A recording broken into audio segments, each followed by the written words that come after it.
Assalamu alaikum dear students. Our today's topic is about the climate of Pakistan. Climate of Pakistan जो है हमारे लिए एक बहुत ही डाइवर्स सा टॉपिक है, क्योंकि climate of Pakistan अगर देखें तो climate of Pakistan is very different from the any other climates of the countries. For example, अगर हम देखें तो हमारी कंट्री के अंदर there are scorching deserts, इतने गर्म deserts हैं, उसके साथ हमारे पास आइसी ग्लेशियर्स भी मौजूद हैं. So basically we are one country and we have many climates. So this is our today's topic. उसको जानने के लिए हमें कुछ डायमेंशंस को टच करना पड़ेगा. That would be the temperature, that would be the rainfall, monsoon, altitude और climate change. Climate change basically end पे हम देखते हैं और किस तरह का इम्पैक्ट हो रहा है हमारी इन्वायरमेंट के ऊपर and all these things. Okay, so let's move on. Then the very first thing that we are having. अच्छा, अब हमारे लिए ये जानना क्यों ज़रूरी है कि पाकिस्तान कहाँ पे है और क्यों ये मैटर करता है.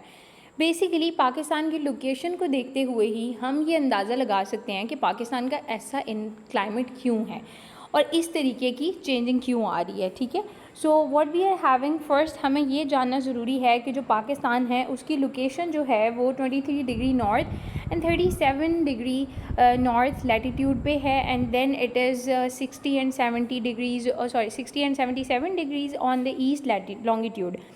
The total area that is about 8 lakh. That is the fifth largest in Asia. That is a very huge amount. Then we are having our neighbors. हमारे 4 neighbors हैं. If I just try to draw, this is my favorite activity basically. So what am I having? If this is Pakistan, तो हमारी जो eastern side है, this is the east side. This is the north and we are having here the south and this is the west. अब west side पे अगर हम देखें तो हमारे पास माशाल्लाह हमारे अफ़गानी नेबर हैं. If I see on the east side then I am having India. Then on the north eastern side I am having China. और अगर हम वेस्ट साउथ वेस्टर्न साइड पे देखते हैं तो वी हैव ईरान, जिनके साथ हमारे रिलेशन आजकल बहुत अच्छे चल रहे हैं. Okay, so this is all the geography of Pakistan and how the Pakistan is located on the map. Moving on to the other, we have a coast line. हमारे पास कोस्टल लाइन जो है वो भी काफ़ी लॉन्ग है. That is about 1046 kilometres and it is in the Arabian Sea. Then हमारा जो कैपिटल है, अगर किसी बच्चों को नहीं पता तो पहली बात ये है कि हमारा कैपिटल इस्लामाबाद है. That is a very pretty city. Now moving on to the latitude. Latitude में अगर हम देखते हैं तो लैटिट्यूड में हम देखें तो लैटिट्यूड के अंदर हमारे पास हॉट समर्स होती हैं. ठीक है, हॉट समर्स होती हैं, मिड विंटर्स होती हैं in the low lands. If I just try to draw something here, like if I am having this rectangle as Pakistan, so Pakistan का जो ये नॉर्दर्न साइड पे area that is called as the high land. ये जो middle central part है that is the low land. And if I am having this whole zone, though जो कि मेरे पास डेजर्ट का जोन है, ये जोन मेरे पास आता है एरिड जोन. और जो बिल्कुल लास्ट एरिया है दैट इज़ कोस्टल एरिया. तो इस तरीके से पाकिस्तान की एक डिवीज़न हुई हुई है. Again moving on, so I am having on the altitudes that is like the height में अगर मैं देखूँ तो मेरे पास हिमालयाज़ हैं, कराकोरम रेंजेस हैं and they are the coldest zones and they are about 3000 meters from the sea level. Now I am having the Arabian sea. Arabian sea का फ़ायदा क्या होता है जी? अरेबियन सी हमारे पास लेके आती है मॉनसून मॉइस्चर लेके आती है और उसके बाद जो कराची और इसके आसपास के इलाकों का मौसम है उसको एक तरह से मॉडरेट रखती है. Distance from the sea inland areas Punjab और केपी के जो हैं उसके अंदर हमारे पास एक्सट्रीम क्लाइमेट जो है ना वो होती है. और जो समर्स होते हैं they are now turning into very hot. पहले जो थे summers were not that much hot. So what I am having here, like यहाँ पे आपके पास 5 डिफरेंट जोन्स को डिस्कस किया हुआ है. 5 डिफरेंट जोन्स, उसके साथ साथ कौन कौन से एरियाज़ में ये जोन आते हैं वो भी. सबसे पहले अगर मैं एरिड जोन की बात करती हूँ तो एरिड जोन में मेरे पास थर और बलूचिस्तान आ जाता है. That is the desert zone. Desert है तो इसके अंदर जो टेम्परेचर होता है वो अबाउट 50+ भी जाता है. यहाँ पे हमारे पास एक एरिया है सिंध के अंदर that is Jacobabad. Jacobabad is also called as the hottest point there. उसमें सिब्बी और जैबकाबाद के जो इलाके हैं वहाँ पे अबाउट 52 to 55 डिग्री सेल्सियस भी टेम्परेचर जाता है. सेमी एरिड जोन जो हैं उसमें सेंट्रल पंजाब आ जाता है और सिंध आता है. और इनके अंदर जो हमारे पास टेम्परेचर होता है समर में, अब तो ये काफ़ी like it is a normal temperature that is 45 degrees extreme summers होती हैं। उसके बाद इसमें जो रेनफॉल होती है वो 250 to 500 मिलीमीटर्स पर एनम होती है, पर ईयर होती है। सब ट्रॉपिकल रीजन की अगर बात की जाए तो सब ट्रॉपिकल रीजन में मेरे पास लाहौर, मुल्तान और फैसलाबाद के इलाके आते हैं। यहाँ पे जो एक्सट्रीम टेम्परेचर्स होते हैं, लाइक एक्सट्रीम्स में अगर मैं देखूँ तो maximum 48 in heat and minimum -2 in winter. So this is how it goes. और इसके अंदर जो एनुअल रेनफॉल होती है that is about 500 to 700 millimetres per year. Then I am having the highland. Highland में अगर मैं देखूँ तो मेरे पास KPK के इलाके और गिलगित बल्तिस्तान आता है। यहाँ पे जो समर्स होती हैं they are very like mild and the winters are extremely cold, that is the temperature goes to minus, और यहाँ पे सारी स्नो फीड होती है। देन कोस्टल और मरीन एरियाज़ देखें तो यहाँ पे कराची और मकरान कोस्ट आ जाती है, also the Gwadar part here, and there are that is moderate temperature होता है उनका about 24 to 34 degree Celsius, and then moving on to the rainfall that is 200 to 200 millimetres per year. Then I am having the next thing that is हमारे country के अंदर 4 different seasons होते हैं अलग अलग टाइम के ऊपर। अब यहाँ पे इनका स्पैन हमें देखने की ज़रूरत है कि इनका स्पैन जो है वो क्लाइमेट चेंज की वजह से बहुत ज़्यादा हो चुका हुआ है। ऐसा नहीं होता कि जो गर्मी है like we feel the summers till October and then starting from November it is a little winter kind of area, winter kind of time. So the very first thing that I am having is the winter में north side पे जो northern side होती है उसमें minus तक temperature जाता है, लेकिन जो साउदर्न साइड है लाइक जैसे जैसे हम नॉर्थ हमारा एल्टीट्यूड है और जब जैसे जैसे हम उससे नीचे लो लैंड की तरफ, हाई लैंड से लो लैंड की तरफ मूव करते आते हैं, for example if this is our high land, this is like northern side, तो नॉर्थ से जैसे जैसे हम नीचे की तरफ आते जाएंगे तो जो टेम्परेचर है वो डाउन होता जाएगा, और साउथ की साइड पे जो टेम्परेचर है दैट इज़ डेफिनेटली लेस। लेकिन जो सेंटर वाला एरिया है उसके अंदर जो टेम्परेचर होता है वो हाई होता है ड्यूरिंग द माइल्ड टेम्परेचर होता है ड्यूरिंग द विंटर्स। अब यहाँ पे आपको एग्ज़ाम पॉइंट ऑफ व्यू से ये बात याद रखने की ज़रूरत है कि जो वेस्टर्न डिस्टर्बेंस होती है वो लेके आती है रेनफॉल। कॉजेज़ ऑफ रेनफॉल में ये हमारे पास आएगा कि जो रेनफॉल होती है पंजाब और KPK के अंदर वो रेनफॉल आती है वेस्टर्न डिस्टर्बेंसेस की वजह से, वेस्टर्न डिस्पर्शन की वजह से, और again this comes from that side. Summers की अगर बात करें तो समर्स का जो सीज़न होता है that start from May to September, और उसमें नॉर्थ साइड के ऊपर हमारे पास माइल्ड टेम्परेचर होता है, लेकिन जो साउथ साइड होती है, सेंट्रल एरिया है, साउथ है बिल्कुल, तो वहाँ पे टेम्परेचर बहुत ज़्यादा हाई जाता है।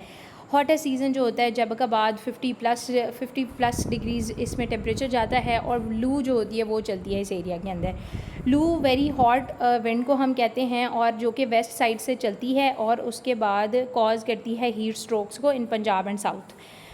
Again that is an season that is called the spring season. Spring season की अगर मैं बात करूँ तो that starts from the March and like March to April में होता है, और इसमें 15 डिग्री से लेकर 25 डिग्री तक माइल्ड टेम्परेचर नॉर्थ में रहता है, और उसके बाद थोड़ी सी हीट होती है that is in the south area.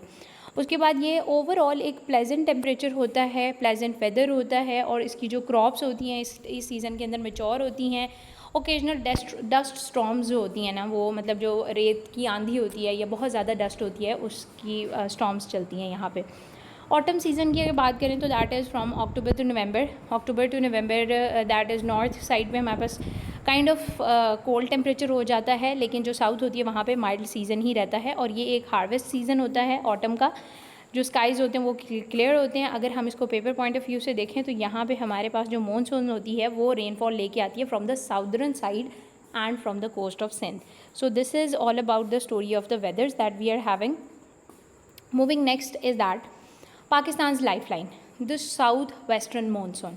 South western monsoon की अगर बात करें तो मानसून बेसिकली है क्या? मानसून हमारे पास है is the seasonal reversal of the winds in summer. Lands heat faster than the sea and hot air rises overhand creating low pressures, and then the cool moist air rushes from the Indian Ocean bringing rain. Basically these are those kind of winds जो कि बारिश को लेके आती हैं, बारिश लाने का सबब बनती हैं, बारिशें लेके आती हैं गर्मियों के टाइम पे। यहाँ पे पाकिस्तान में इनके जो अराइवल का टाइम होता है दैट इज़ जून एंड जुलाई। उसके बाद इनके जो आप कह लें एग्ज़िट का टाइम होता है दैट इज़ जून और जुलाई, तो पीक टाइम है ना।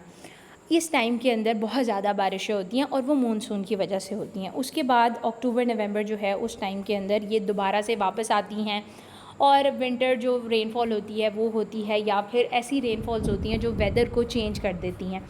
अरेबियन सी की अगर बात करें, इनका जो सोर्स होता है Arabian Sea and that is the Bay of Bengal.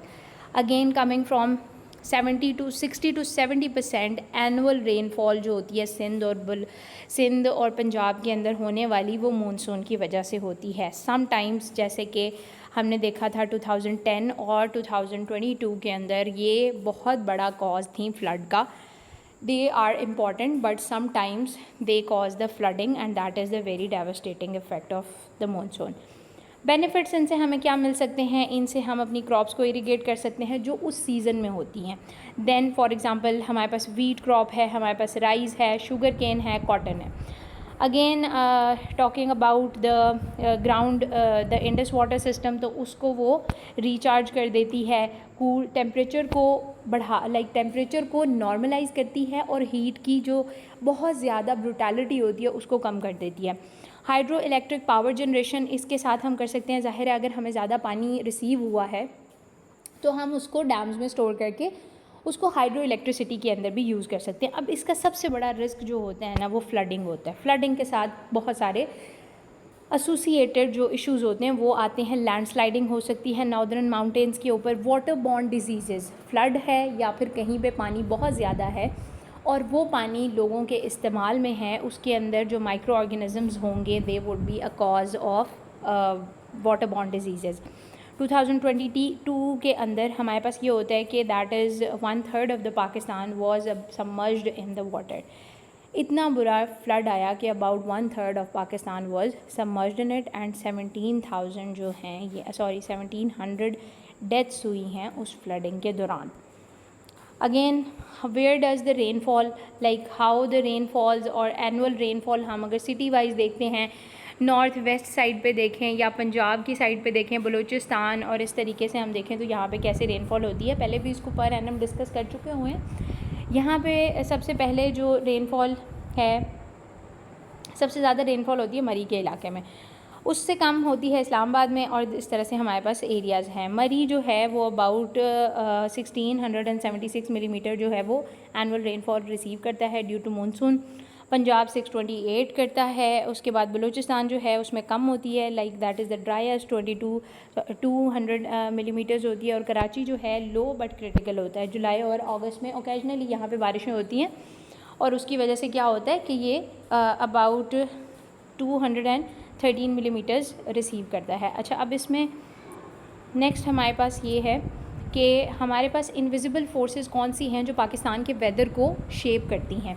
सबसे पहले तो साउथ वेस्टर्न मानसून हम कह सकते हैं। बेसिकली जो रेन होती है दैट इज़ द रीज़न जो कि वेदर को शेप करती है। तो पहले अगर मैं देखूँ तो साउथ वेस्टर्न मानसून जो है जून और सितंबर के अंदर, जिसका ओरिजिन हम पहले डिस्कस कर चुके हुए हैं, ये एक कॉज़ है पाकिस्तान के अंदर वेदर को चेंज करने का। जब बहुत ज़्यादा गर्मी होती है तो इन बारिशों की वजह से वेदर थोड़ा बहुत नॉर्मलाइज हो जाता है और गर्मी की शिद्दत कम हो जाती है। Moving on next, that is north eastern monsoon या फिर विंटर विंड्स। ये विंटर विंड्स जो हैं ये नवंबर और फेब के टाइम पे चलती हैं। समटाइम्स ऐसा होता है कि नवंबर के टाइम में ना बहुत ज़्यादा सर्दी नहीं महसूस हो रही होती, तो बारिश होने की वजह से क्या होता है कि वेदर चेंज हो जाता है। इसी तरीके से अगर मैं देखूं तो फेब के अंदर भी इसी तरह होता है कि सर्दी थोड़ी कम हो जाती है। जनवरी के बाद तो ऐसा लगता है कि मौसम बिल्कुल चेंज हो गया। लेकिन ओवरऑल अगर देखा जाए तो मौसम जो होता है वो बारिश के होने की वजह से फिर से ठंडा हो जाता है। तो इसका जो रीजन होता है वो सेंट्रल एशिया और साइबेरिया से आता है। देन इसके साथ क्या होता है कि कोल्ड विंड्स होती हैं जो कि स्वीप डाउन करती हैं नॉर्थ वेस्टर्न साइड से। नॉर्थ वेस्टर्न अगर हम बात कर रहे हैं, अगेन कंपस को आपने हमेशा याद रखना है, this is the north side. और नॉर्थ साइड पे यहाँ पे हमारे पास सेंट्रल एशिया भी है अफ़गानिस्तान से ऊपर। Then we are having here the west side, जो नॉर्थ वेस्टर्न साइड से जो विंड्स आ रही हैं they are the winter monsoons. और यहाँ पे हमारे पास नॉर्थ ईस्टर्न साइड से आती हैं। लाइक अगर समर्स में हमारे पास विंटर्स में हमारे पास इस साइड से आएंगी और समर में हमारे पास इस साइड से मानसून विंड्स आएंगी। वेस्टर्न डिस्टर्बेंसेस की अगर बात की जाए तो इनका ओरिजिन होता है मेडिटरेनियन सी से ओरिजिनेट होती हैं और विंटर जो वीट क्रॉप्स होती हैं और ग्लेशियर्स जो होते हैं उनको फिल करती हैं। लू चलती है मई और जून के टाइम पे जब बहुत ज़्यादा बारिशें नहीं होती और बहुत ज़्यादा गर्मी हो जाती है और टेम्परेचर अल्टीमेटली राइज़ कर जाता है। इस टाइम के बाद जो है हमारे पास जो समर मानसून का टाइम होता है वो शुरू होता है और समर मानसून लेके आती है बहुत सारे अच्छे इफ़ेक्ट्स को। Moving on to the next that is कि हमारे पास Lahore versus Karachi, Islamabad and then Gilgit. अब अगर इनको मैं आपको एक ऑर्डर में दिखाऊं तो वो ऐसा हो सकता है कि like I would just draw a shape here that is a rectangle. Let me just erase this. Okay, that is a rectangle. ये हमारे पास एक रेक्टेंगल है and here is the Arabian sea. ये मेरे पास अरेबियन सी है और अरेबियन सी के बिल्कुल कोस्ट लाइन पे हमारे पास कराची का इलाका है, that is this one.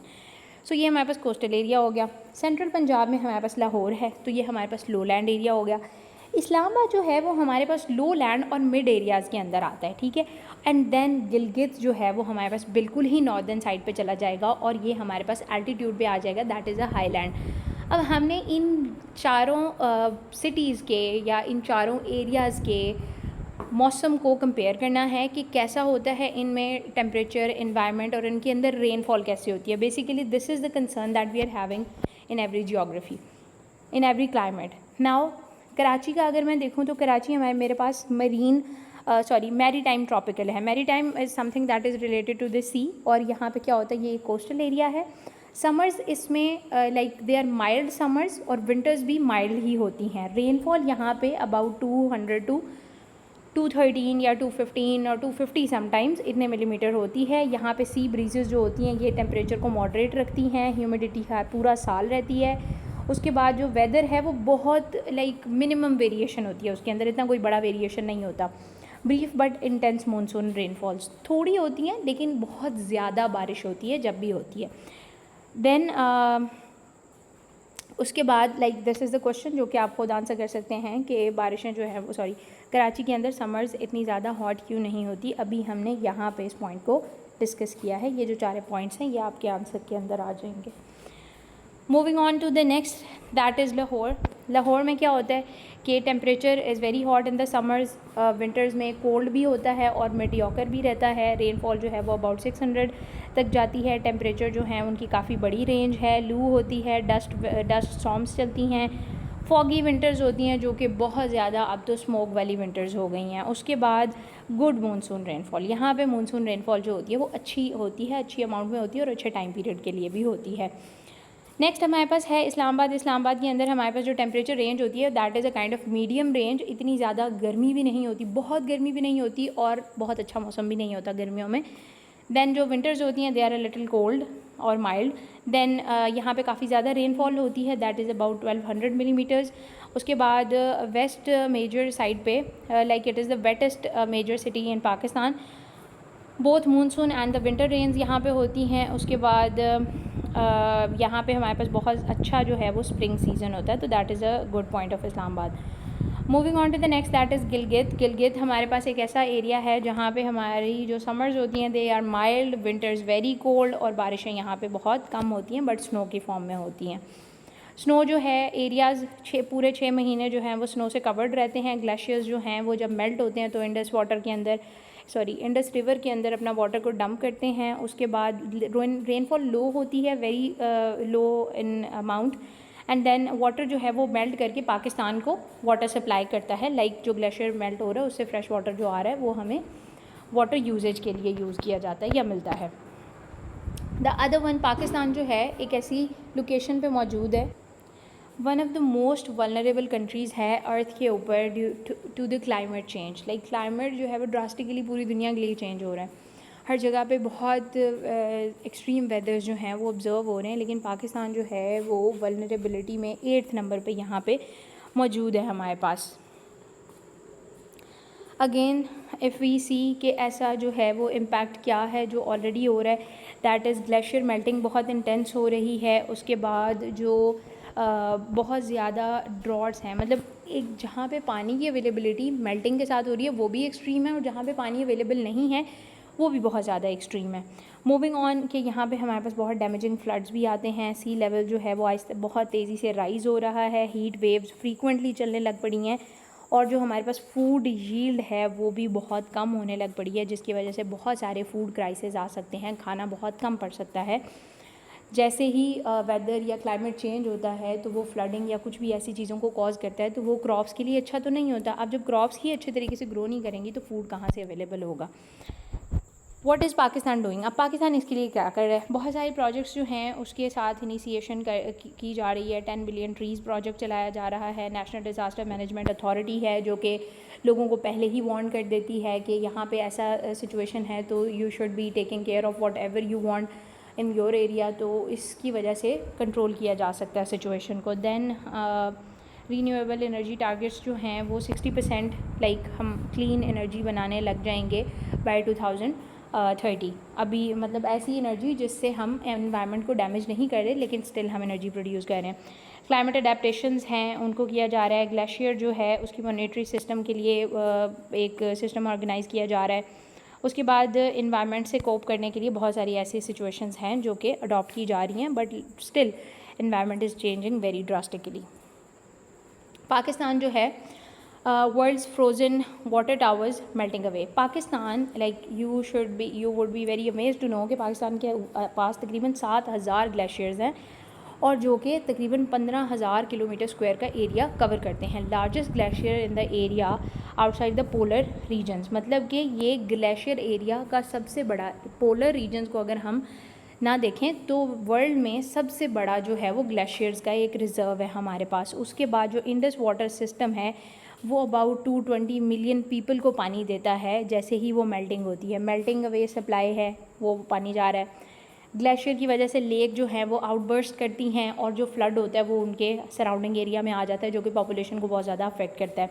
Future water crisis जो हैं अगर तो मतलब बहुत सारे स्मॉल ग्लेशियर्स इसी तरीके से मेल्ट होते रहे तो अल्टीमेटली 2070 तक ये डिसअपियर ही हो जाएंगे, तो उसके साथ फिर वाटर क्राइसिस भी आ सकता है। मेल्टिंग रेट बहुत ज़्यादा फास्ट है, that is about 1.5x faster than the average melting rate, और जिसकी वजह से बहुत ज़्यादा प्रॉब्लम्स क्रिएट हो रही हैं।